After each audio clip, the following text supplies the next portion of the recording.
500.000 ukrainer flygtet fra krigens grusomhed.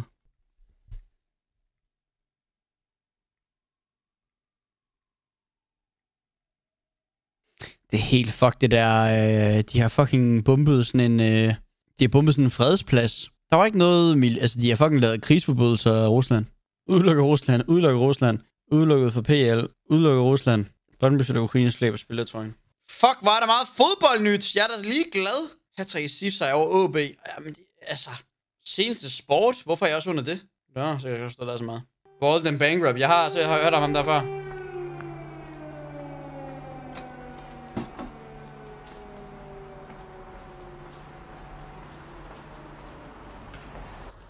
Well, it's the 25th of February, about 3:30 in the afternoon, and apparently the Russian tanks are going to enter the centre at any moment. Myself and Johnny are going to head now to the railway station and try and get ourselves out of the city somewhere safer.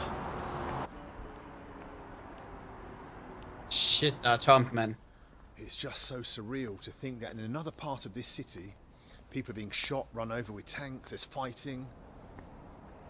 And yet here in the very centre, you'd have no idea. It's obviously much, much quieter than it usually is on a Friday, I think. Baby, hørte ikke alt, jeg svarer på Instagram. You'd never know that something was going on just what? A few metro stops from here. Hopefully, the metro is still running. We actually have no idea. Let's see.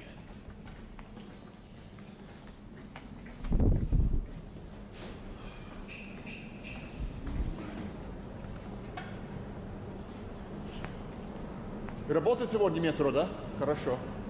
Бесплатный, да? Hør du, Frans? So the transport is free, just to, I suppose, help Tja, people det er nok et af de sidste mål, som Rusland og Putin og så videre har. De skal jo overtage... Altså, jeg tror, Ukraine skal først falde, før der overhovedet kommer at tale om, at det kommer videre, og det tror jeg sgu ikke, det gør. Cross to the city, or to leave the city if they need to. Jeg kan du bare spørge her om, baby.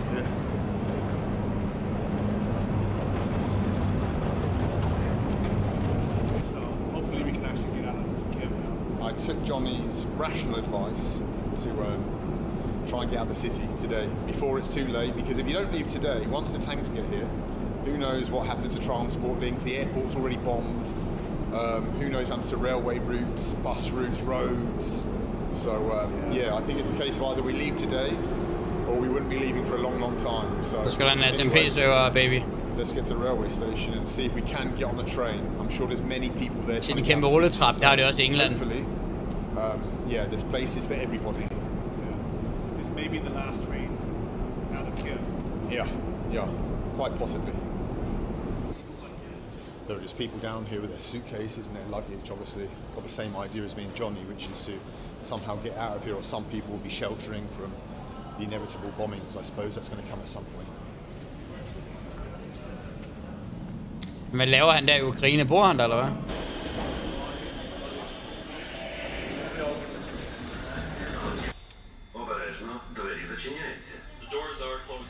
We've even got a little cat with them in a box. Poor people. Наступна станція вокзальна. Будь ласка, завчасно готуйтеся до виходу. Er det konge? Nej, så rundt i det gamle Sovjetunionen. Det er nice. Oh, wow. Станція вокзальна.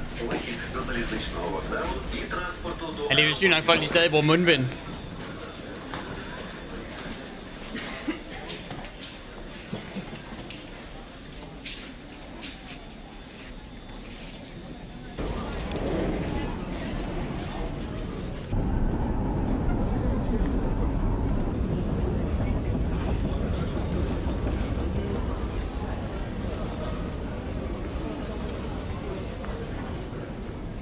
How sad to see little children with their parents just hanging around. Terrible.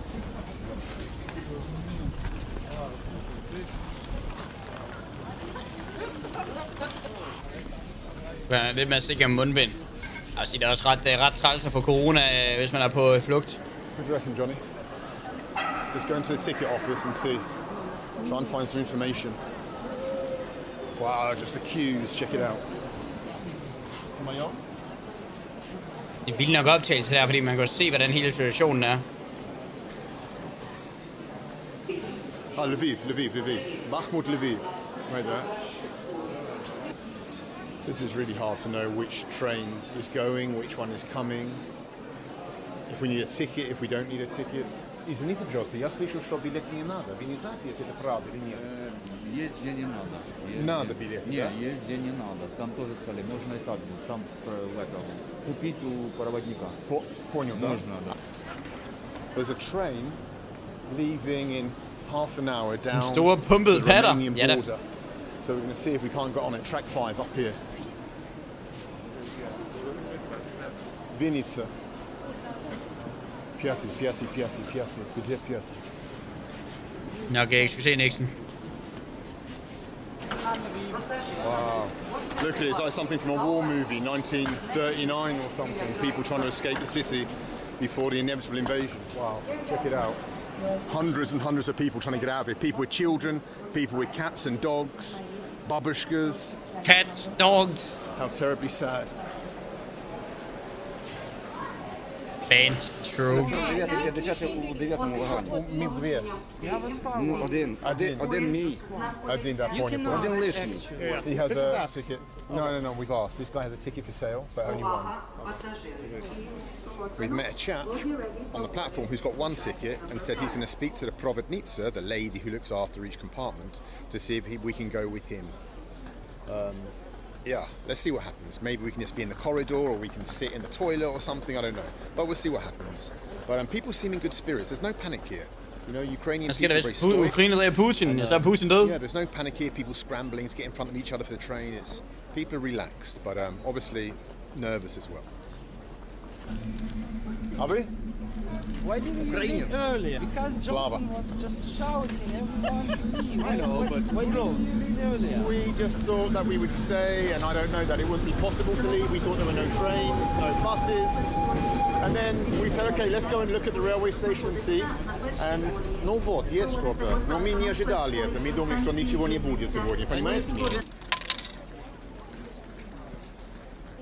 Der er biggest. Yesterday we were sure that if they come, just that would be quiet. But today He realised. Okay, lige en They're in Louis-task. Obolon now, apparently, fighting in Obolon. it will be hell. You think so? Terrible. God. Yeah, because today just the Kiev mayor just distributed 20,000 items of Kalashnikov. They have lots of javelins here around. So Oh, it's going to be a bloodbath. Yeah. As soon as those tanks come into the centre, people will just be on top of the buildings. А у вас який вагон?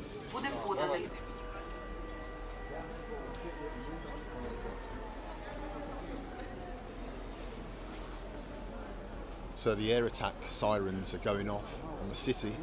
So everyone's coming under the roof just in case something comes down or something.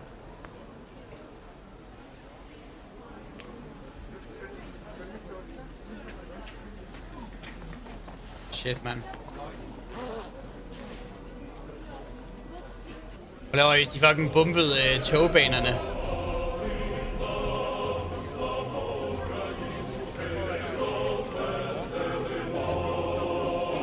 Klar.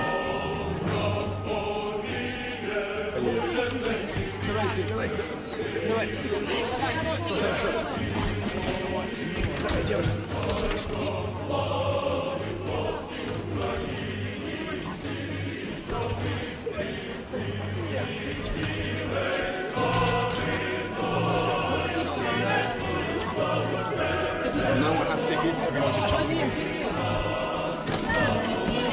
Hvad folk der kommer til? У кого есть дети?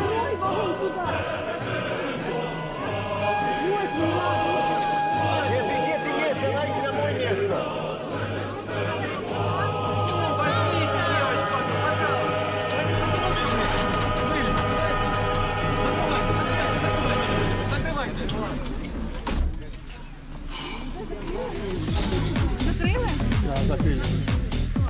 Shit, mand. Ви спасла много народ. The Providnica is a real hero because she let so many people on with kids and women who didn't have tickets and was like, come on, get on. So yeah, she deserves like some kind of medal or something in the future for what she did just then. Amazing people here in the Ukraine. Well done, mate. Well done, mate. I'm shocked we made it on. We made it. We did. Let's see how this journey goes though. Yeah. Du sovekopierer den, kopierer. And good luck. Der er et billede af et lig til sidste video. Hvad tidspunkt?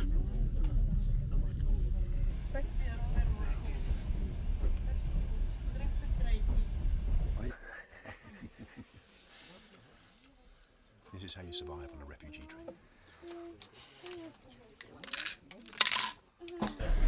We met on the train a couple of legends who were travelling. They don't know where they're going either. They just jumped on this train. They're like, okay, let's get out of Kyiv. I think that was everyone's plan, basically, just escape. And now he's stolen my beer. Hey, come on. He said, are you Russian? I said, no, but I speak Russian. He said, well, give me your beer. That's what happened. And now he's just drinking it, helping himself.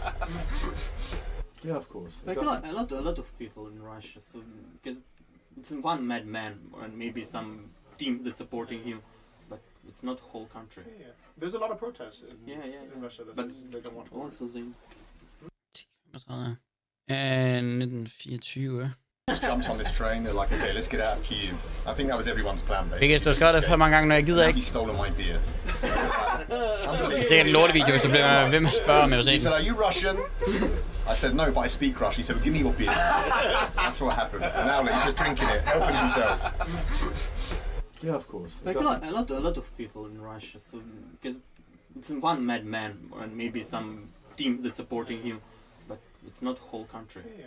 There's a lot of protests in Russia that but says they don't want to. also the Bilsat, mener du, Klaas? But people there are also controlled. So they hate him, but there's not much they can do. yes, it's like in Belarus as well. With Lukashenko, absolutely the same. What do you do in this situation? Why all the world like say like we're supporting you, but they do nothing? Because if they involve themselves militarily, then it could really escalate and become like... Ja, min gamle bil, ikke min nye. That's what people are afraid of. That it becomes a European war, and then who knows, America gets involved, it's a world war. Yes, it's like... And so, unfortunately, we say, like, we support you, but really, we're not willing to support you militarily.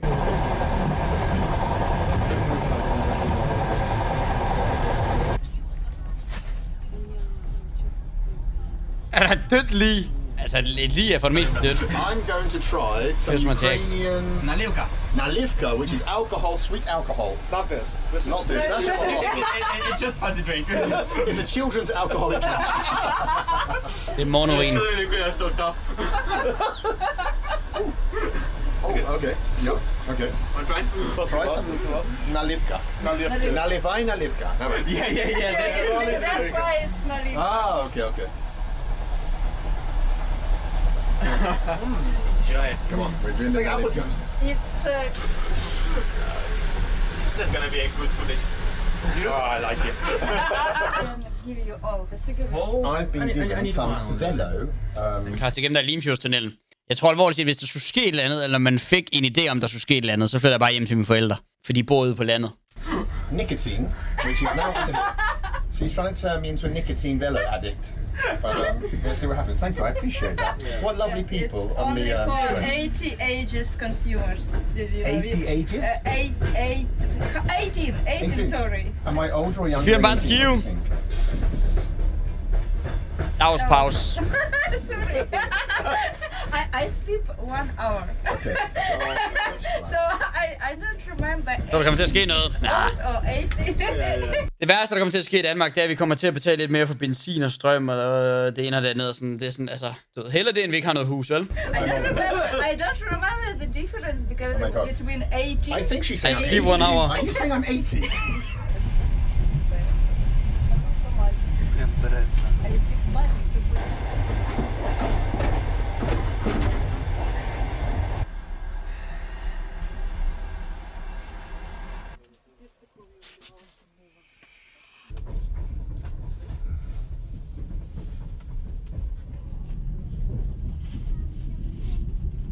Vi ser en YouTuber, der hedder Bald and Bankrupt. der laver video fra sovjetunioniske lande. Og han har så været i Ukraine, der det hele brød ud. Altså er han taget til Ukraine efter det der, det blev annonceret, eller er han bare, du ved, været der tilfældigt? Yeah, I was here for Drago brought the Altså James, no cap, jeg tror det er en god idé. yeah, the Carpathian people are tough people, so we're gonna be good.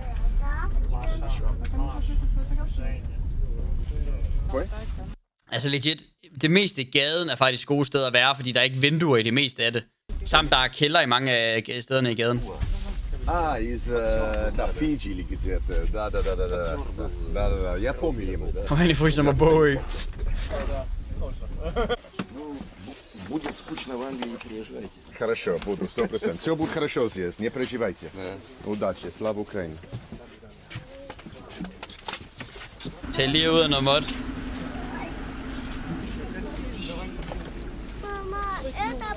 Девушка, держись.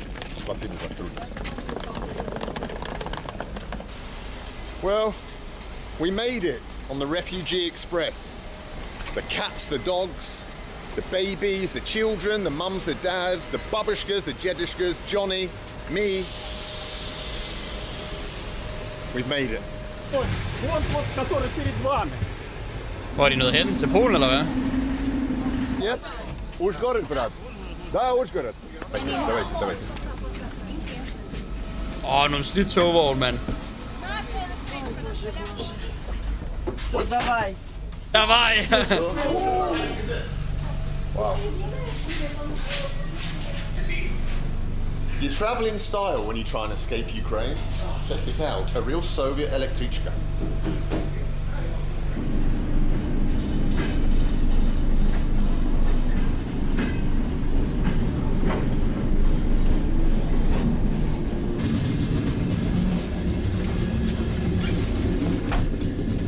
Wow.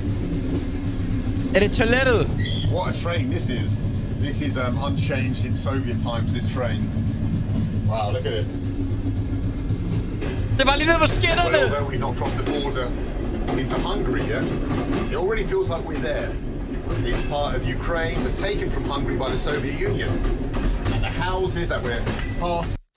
Hvis du lægger sådan en lang lort, det gør, at den ikke sådan klipper over, men den går hele vejen ned og rører skinnerne, og man sådan, du ved, får connection med jorden.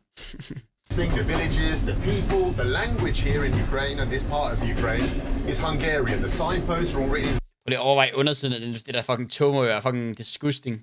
Hungarian. It shows you just how varied Ukraine is. Wow, look at it. Har du nu fået for meget kaffe igen?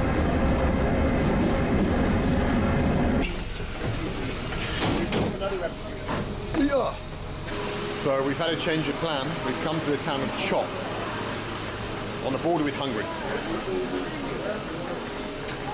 Let's go and see if we can get across the border. See what the queues are like, or if maybe none at all. Han skal bare bande ham der, chat. Mods. Wow, look. Okay. Oh my god. Okay. Wow, check it out. Shit, man. So we're queuing up here to buy a ticket across the border on the train, and then after we bought the ticket, we queue up, well, later on today, at the exit gate, basically here. Det kan ikke noget mening, man skal have en togbillet. Hungary, fingers crossed. And these are all the refugees that are leaving Ukraine, going to Hungary. Look, how many people are here? Uld med ham. A lot of people. You realize you are also a refugee now, right? I'm a refugee, yeah, I'm officially a refugee. Going back to, well, I'm going back to a comfortable life in Prague, so I can't complain too much. But, yeah, I don't know what's happening to some of the other people that are leaving everything behind.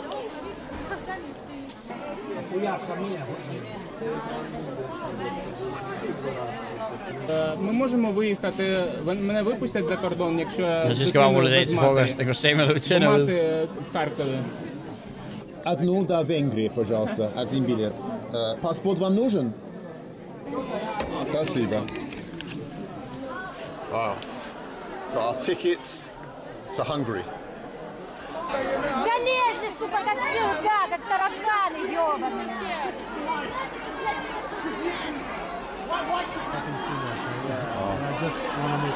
Hungry, me too. There are like fights breaking out down the front at the front of the queue. People trying to get in. People desperate to leave Ukraine, basically. Hundreds of people now in this hall just filling up in this queue to get out of here.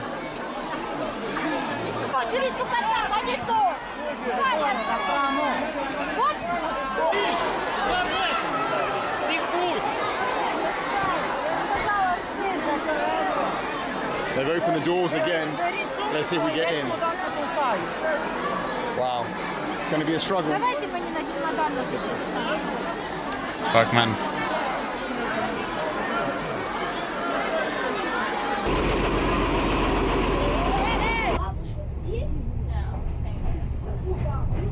Er der tomme sæder?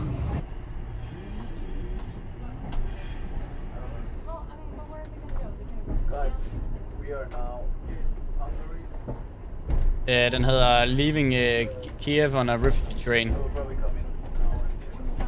Ja, jeg ved godt, der er til slutningen. Og det er ved at være her omkring. Okay, shit. For lige på hængende hår. Soul along the Ukrainian-Russian border. One day before invasion. Towards Russia. I'm going to hit this. It's on the news all the time. You expect kind of tanks to be lined up. Vladimir Putin himself. But when you come here, you see it's just a field. But just across there is Russia. Мокрый скользкий. Я не хотел мешать, просто я прибыл из Англии, корреспондент. Просто хотел знать, как жизнь на границу с Россией, если все спокойно или нет. Ну, все спокойно, я думаю. Все спокойно, да? Спокойно, да, все отлично. А вы не боятся, что что-то будет? Ну, оккупация или что-то? Мы не думаем, может, мы не думаем. Нет, об этом, нет. А деревня все нормально? Пока нормально, все, да? все нормально. Вы не боитесь, вы настоящий украинский мужчина тогда. Спасибо. Мы граждан Украины, так что у нас пока все нормально. Hallo? Kunne jeg lige blive åndedannet, for eksempel? Ja. Det kunne lige være rart. Og så lige åndmåtte Emil, nu er lige i gang. Prøv lige, sådan her. Og så lige, prøv lige 2 sekunder. Hvorfor kan jeg ikke lave det der fjernmåt? Jeg har det nok til det. Der står ikke på lager. Det er fordi, jeg er lige blevet indløst. Men jeg vil gerne lige prøve igen. Hvad? Kan jeg ikke? Jeg vil gerne lige indløse det. Der er en, der lige har indløst. Hvorfor kan jeg ikke også? Fordi man kun gøre det én gang. Nå, tak.